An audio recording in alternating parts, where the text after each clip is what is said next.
चलो आगे देखो, हम सब पढ़ेंगे आज से फिजिक्स का पढ़ेंगे, फिजिक्स में फर्स्ट यूनिट का ये पहला पार्ट है। क्या है? वैद्युत आवेश तथा क्षेत्र, ठीक ना। Electric charge and fields, electric charge and fields. इसमें हमको पढ़ना क्या क्या है, पहले हम थोड़ा सारांश समझते हैं पढ़ना क्या क्या इस चैप्टर में हमको, ठीक ना।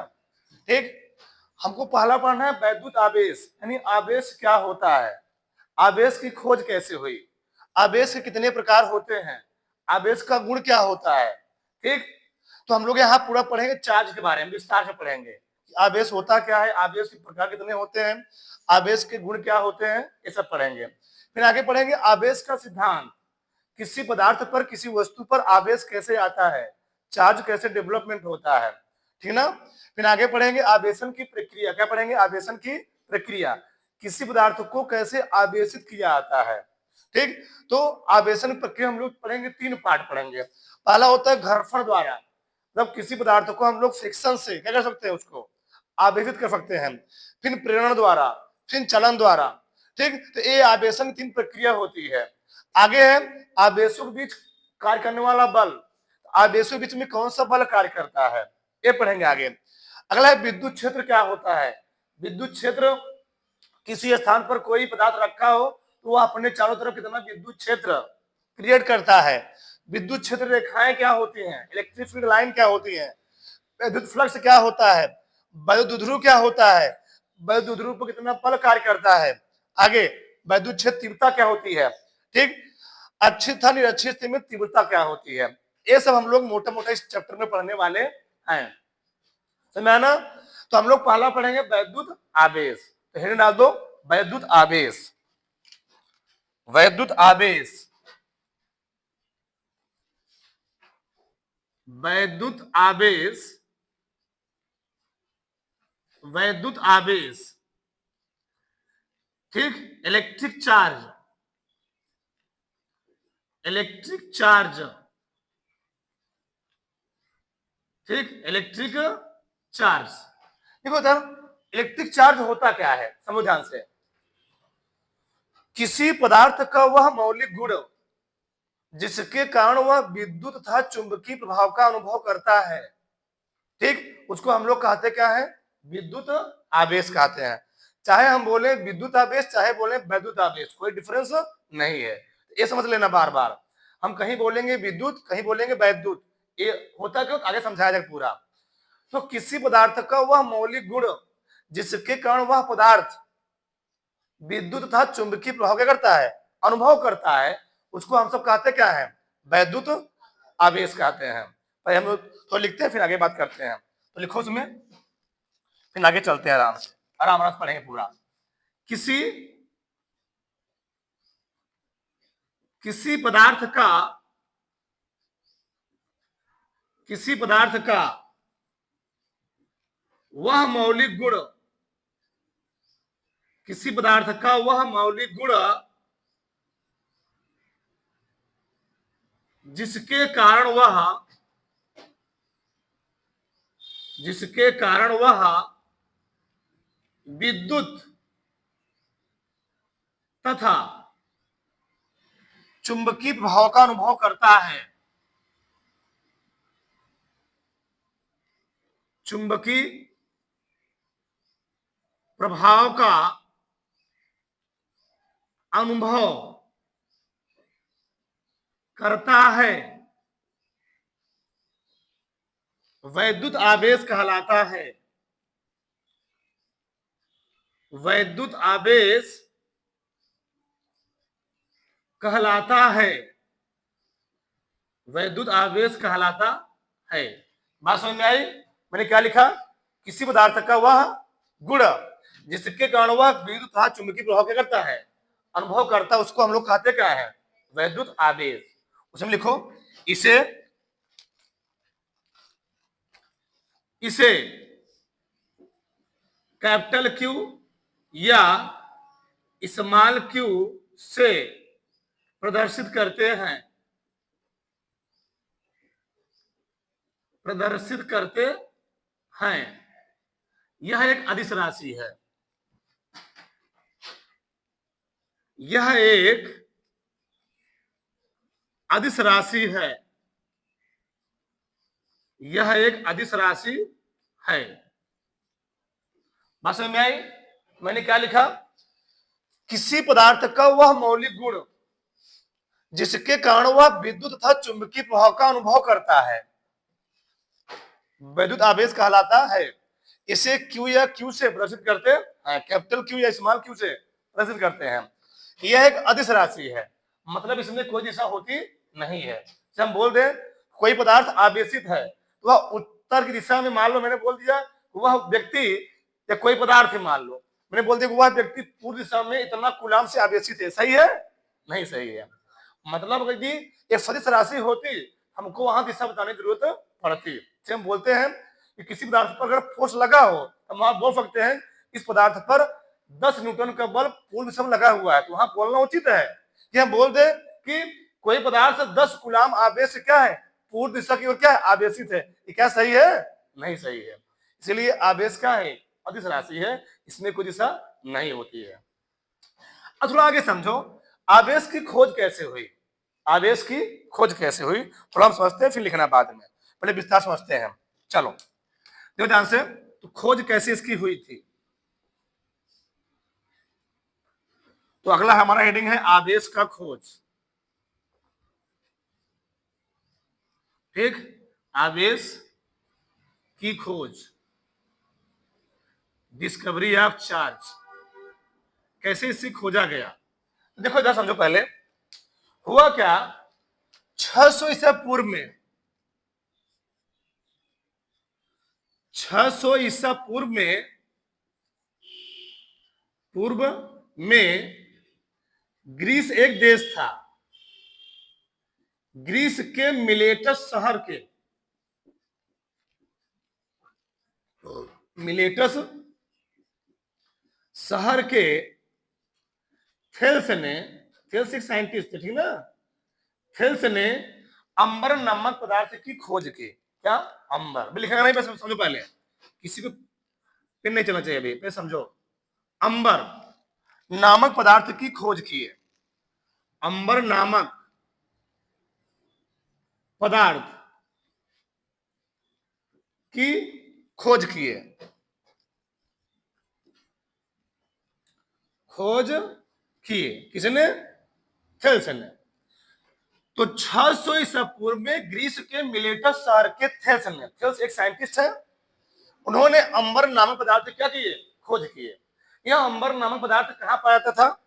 ये माना जाता है कि अंबर नामक जो पदार्थ था यह एक सागर था, बाल्टिक महासागर। क्या था?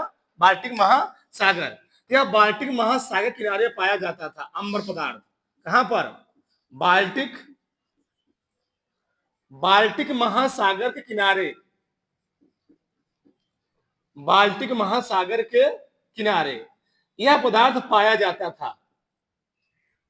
ठीक, तो 600 ईसा पूर्व में ग्रीस के मिलेटस शहर के थेल्स ने अंबर नामक पदार्थ क्या किए? खोज किए। यह पदार्थ कहां पाया गया? बाल्टिक महासागर किनारे। तो खोज तो किए, लेकिन इसके अंदर प्रॉपर्टी क्या थी, गुण क्या थी? तो थेल्स ने देखा कि जब इस अंबर नामक पदार्थ के समीप हम किसी हल्की वस्तु को ले जाते हैं तो करता क्या है? यह हल्की वस्तुओं को अपनी ओर करता क्या है? आकर्षित क्या लगता है? कौन? अंबर। तो इन्होंने बताया, मैं लिख रहा हूं चीज, इनके अनुसार, इनके अनुसार, इनके अनुसार जब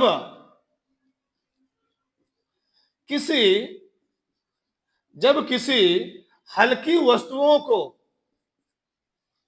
जब किसी हल्की वस्तुओं को, जब किसी हल्की वस्तुओं को अंबर के समीप, अंबर के समीप, अंबर के समीप ले जाया जाता है,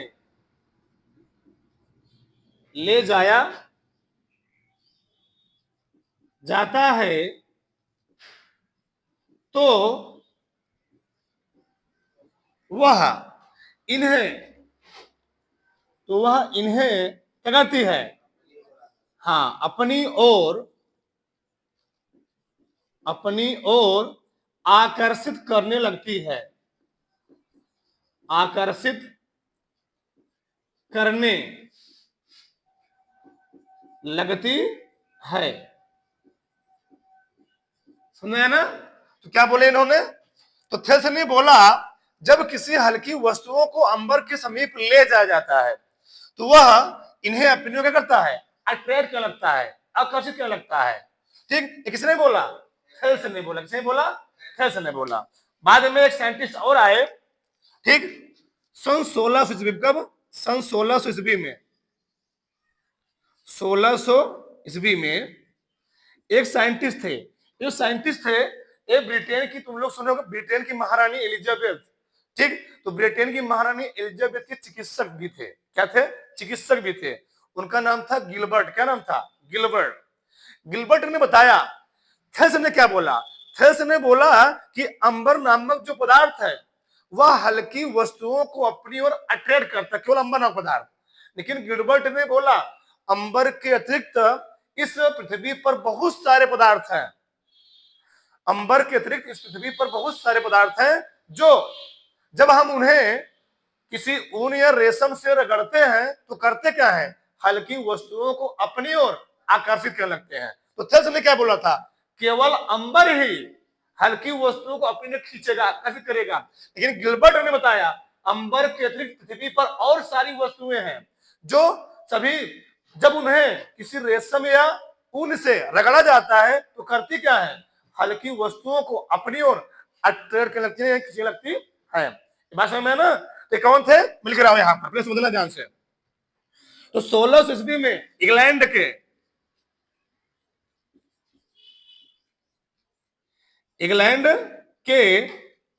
गिलबर्ट ये कौन थे? कौन थे? एलिजाबेथ के चिकित्सक। में लिख दे रहा हूं यहीं पर, बहुत जरूरी नहीं है लेकिन जानते रहो। एलिजाबेथ के चिकित्सक थे और एक साइंटिस्ट भी थे। ठीक, तो 1600 ईस्वी में इंग्लैंड के कौन? गिलबर्ट ने बताया कि अंबर के अतिरिक्त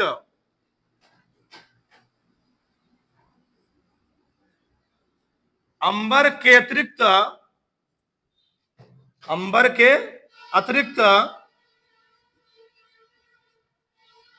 कुछ अन्य पदार्थों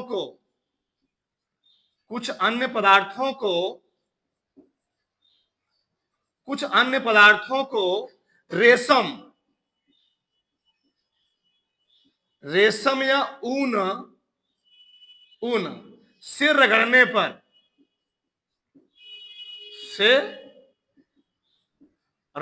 पर उसमें दूसरी वस्तुओं को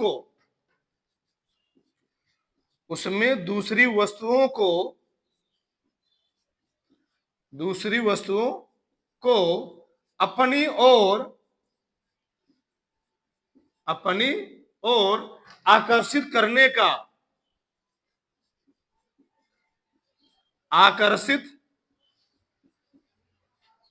का गुण उत्पन्न हो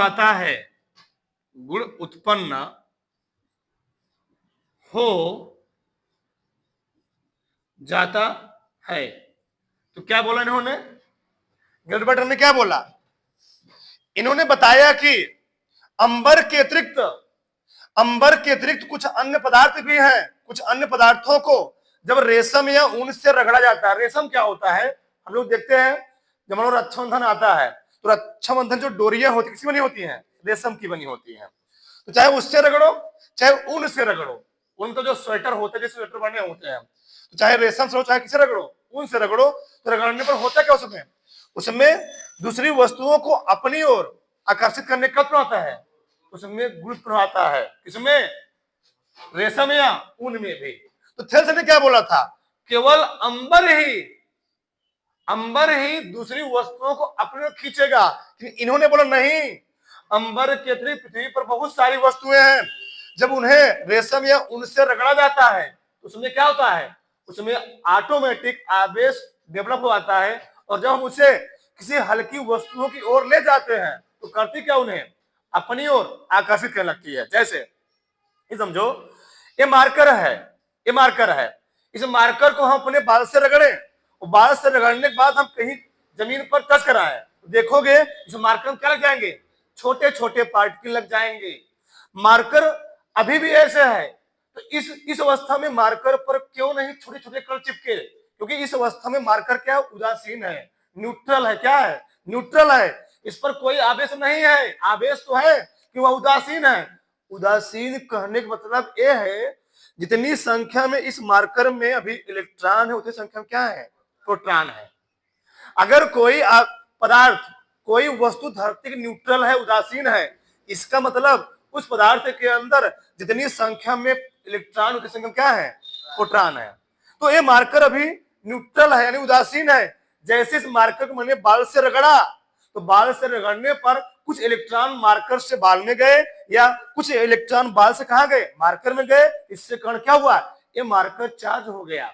और चार्ज होने पर जब मैं इस मार्कर को किसी धरती के समीप ले गया, छोटे छोटे वस्तु के समीप ले गया, तुम थोड़ा तेल लगा लो यहाँ पर बाल में, अब तब मार्कर रगड़ो और किसी पन्ने के पास ले जाओ तो पन्ना ऑटोमेटिक क्या होगा, इसकी ओर अट्रैक्ट होगा। क्यों, क्योंकि अब इसके अंदर आवेश डेवलप हो गया, आवेश डेवलपमेंट हो गए, चार्ज आ गया, और चार्ज आने से वह करता क्या है, दूसरी वस्तुओं को अपनी ओर खींचने लगता है, अट्रैक्ट करने लगता है। तो ये गिलबर्ट ने समझ आया, गिलबर्ट ने बताया। बताओ यहां तक समझ में आया, किसी कोई दिक्कत। अब हुआ क्या, जो अभी अंबर अंबर लोग चिल्ला रहे हैं, क्या चिल्ला रहे हैं, अंबर अंबर। फिर बाद में क्या हुआ, जो अंबर था इसका बाद में रखा गया नाम आवेश। अंबर, यूनान की भाषा में अंबर के बाद में क्या कहा गया, आवेश कहा गया। मतलब यूनान की भाषा में हम लोग अंबर कहते क्या है, आवेश कहते हैं, समझो ना। हाँ, मैं लिख रहा हूं उस चीज को। यूनान की भाषा में, यूनान की भाषा में, यूनान की भाषा में अंबर को, अंबर को क्या नाम दिया गया, आवेश नाम दिया गया। आवेश, आवेश नाम दिया गया,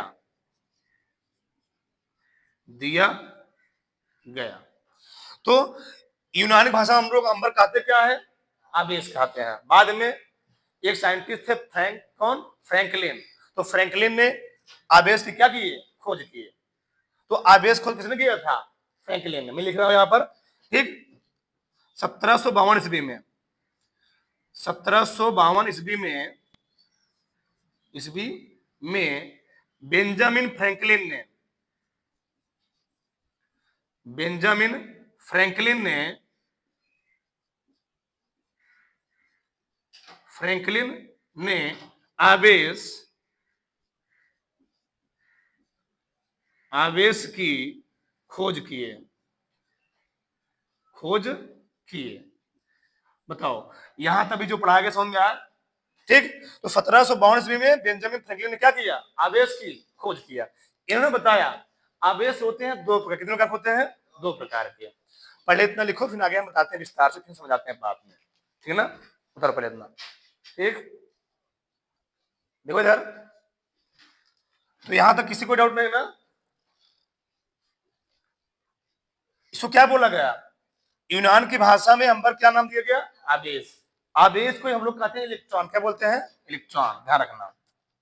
इसी को हम लोग कह सकते हैं इलेक्ट्रॉन, यानी यूनान की भाषा में अंबर क्या बोला गया था, इलेक्ट्रॉन बोला गया। बाद में क्या हुआ, 1752 ईस्वी में बेंजामिन फ्रैंकलिन ने क्या नाम दिया उसे, आवेश नाम दिया। किसको आवेश नाम दिया, अंबर को।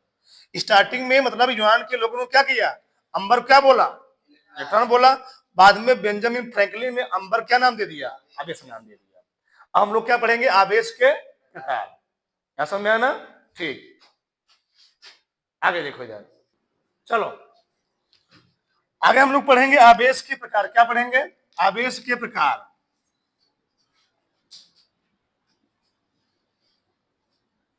आवेश के प्रकार, ठीक, types of charge, types of charge. यह देखो समझो पहले, तो आवेश कितने प्रकार के होते हैं? आवेश होते हैं दो प्रकार। कितने प्रकार होते हैं? दो प्रकार के। ये बात ध्यान रखना, ठीक। पहला क्या होता है?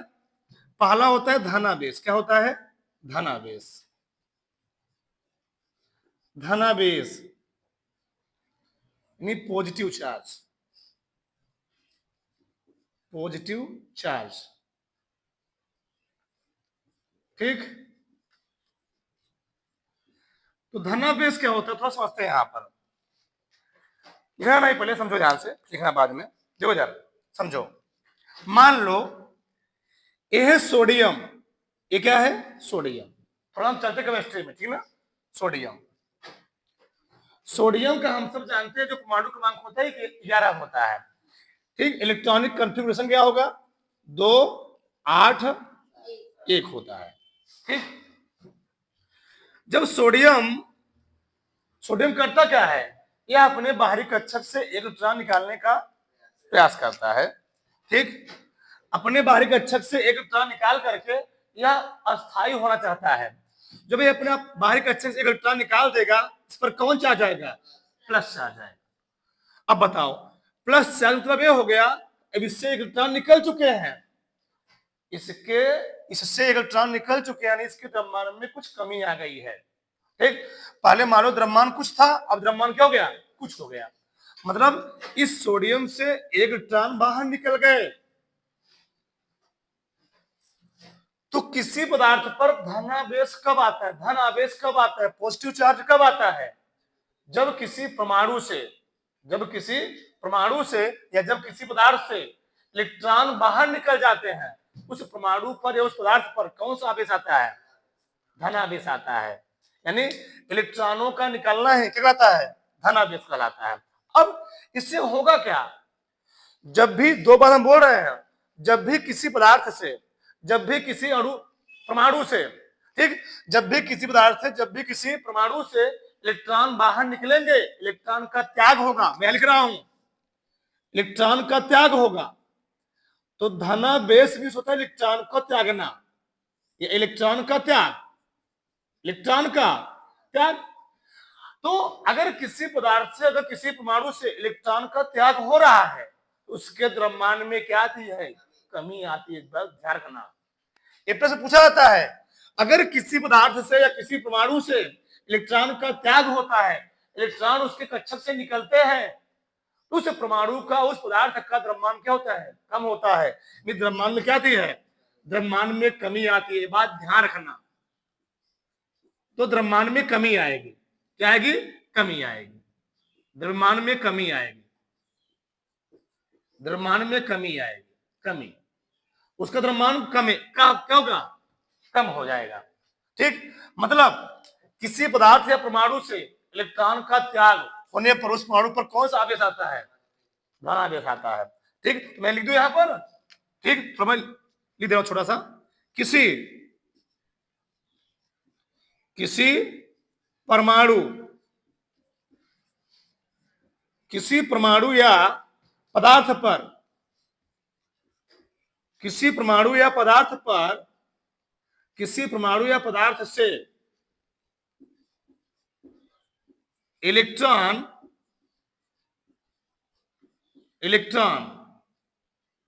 निकल जाने पर, इलेक्ट्रॉन निकल जाने पर वह पदार्थ क्या होता है? धनावेशित हो जाता है। ध्यान रखना, धनावेशित। आराम से चीजें पढ़ेंगे एकदम लो लेवल से, तब चैप्टर समझ में आएगा बेहतरीन तरीके से। वह पदार्थ धनावेशित हो जाता है,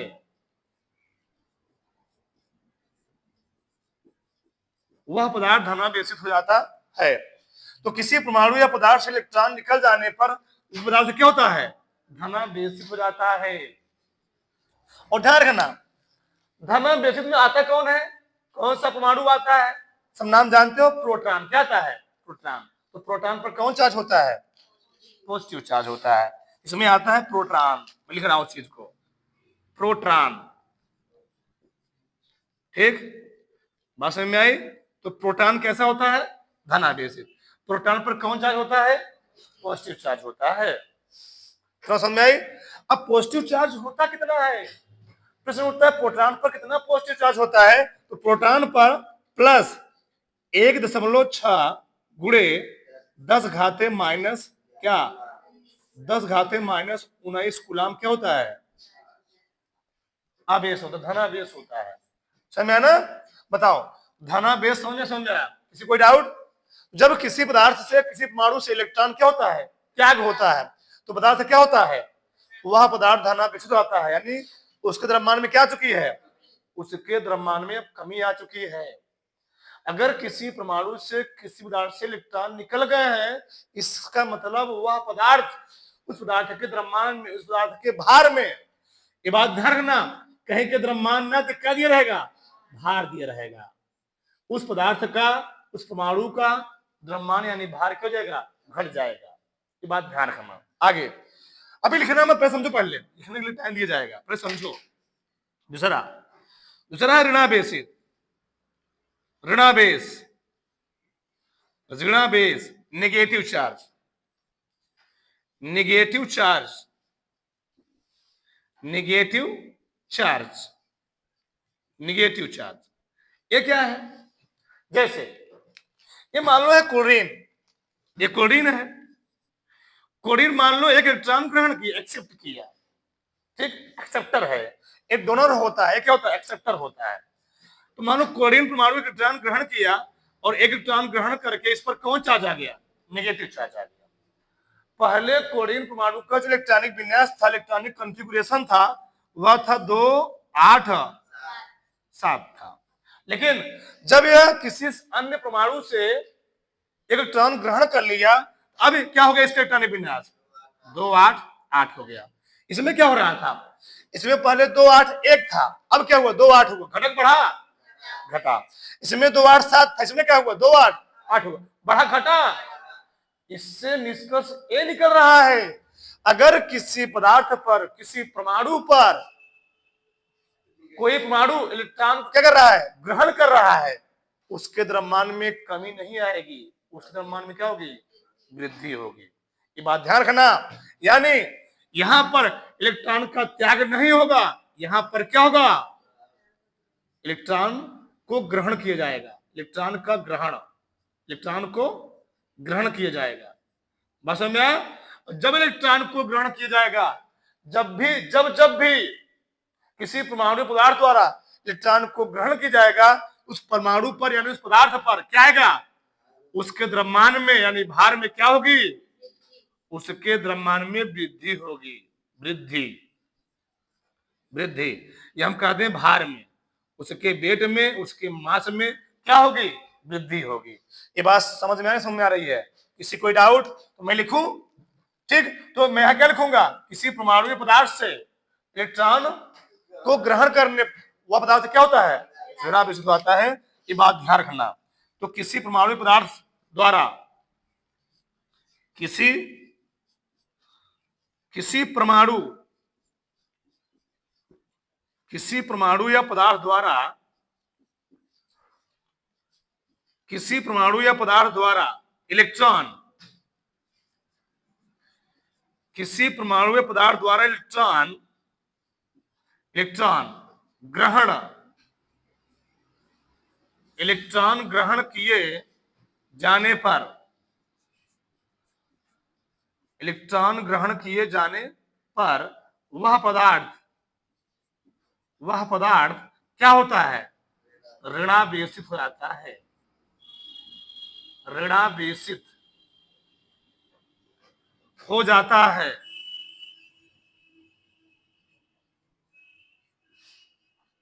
हो जाता है। बात समझ में आई। तो किसी परमाणु या पदार्थ द्वारा इलेक्ट्रॉन ग्रहण किए जाने पर वह पदार्थ क्या होता जी, वह पदार्थ ऋणावेशित हो जाता है, यानी उसने इलेक्ट्रॉन को ग्रहण कर लिया है, उसका द्रव्यमान क्या हो चुका है, अब बढ़ चुका है। बताओ इसमें कौन आता है, इसमें आ गया प्रोटॉन, इसमें कौन आएगा, इलेक्ट्रॉन आता है। क्या आता है, इलेक्ट्रॉन। ये बात ध्यान रखना, इसमें आएगा क्या, इलेक्ट्रॉन। इलेक्ट्रॉन लिख रहा हूं मैं, इलेक्ट्रॉन आता है। आप बताओ इलेक्ट्रॉन पर कितना चार्ज होता है, इतना ही चार्ज होता है समान संख्या में। वहां पर क्या लगा होता है, माइनस लगा होता है। 1.6 गुणे 10⁻19 कूलाम का क्या होता है, आवेश होता है, यानी चार्ज होता है। बताओ यहां तक किसी कोई डाउट, यहां तक किसी कोई समस्या ना, नहीं। एक बात ध्यान रखना, अगर किसी पदार्थ को आवेशित किया जाता है, ये सबसे बड़ी चीज है, ये प्रश्न पूछा गया है बोर्ड के एग्जाम में। अगर किसी पदार्थ को आवेशित किया जाता है, बताओ उस पदार्थ का द्रव्यमान में कमी आएगी, बढ़ोतरी होगी, क्या कमी और बढ़ोतरी दोनों होगी। कौन होगा, कमी और बढ़ोतरी दोनों होगी। ये बात ध्यान रखना, मैं इस चीज को लिख दे रहा हूं विशेष में, विशेष बिंदु, विशेष पॉइंट है, ध्यान रखना। विशेष बिंदु, विशेष बिंदु, क्या विशेष बिंदु, जब भी किसी पदार्थ को, जब भी किसी पदार्थ को, जब भी किसी पदार्थ को आवेशित किया जाता है, जब भी किसी पदार्थ को आवेशित किया जाता है, किया,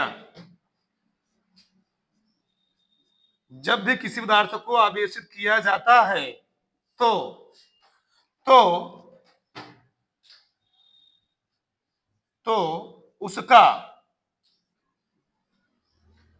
उसका द्रव्यमान, तो उसके द्रव्यमान में, ऐसे लिख लो, तो उसके द्रव्यमान में वृद्धि या कमी हो जाती है। ये ध्यान रखना, दोनों होती, ध्यान रखना, ठीक, वृद्धि या कमी हो जाती है, वृद्धि या कमी हो जाती है। ये बात ध्यान रखना, ये सबसे इंपॉर्टेंट पॉइंट है। जब भी किसी पदार्थ को आवेशित किया जाता है, उसके द्रव्यमान में वृद्धि या कमी हो जाती है। अगर उसने क्या किया, इलेक्ट्रॉन का त्याग किया, तो क्या होगा, द्रव्यमान में कमी होगी। अगर उसने इलेक्ट्रॉन को ग्रहण कर लिया तो क्या हो जाएगी, वृद्धि हो जाएगी। इसलिए हम लोग दोनों मिला के बोल देते हैं, वह पदार्थ, उस पदार्थ के द्रव्यमान में क्या हो गई, वृद्धि या कमी हो गई। यहां तक किसी कोई डाउट, कुछ समस्या यहां तक, बताओ किसी कोई डाउट यहां तक नहीं है ना, हाँ ठीक, ठीक है।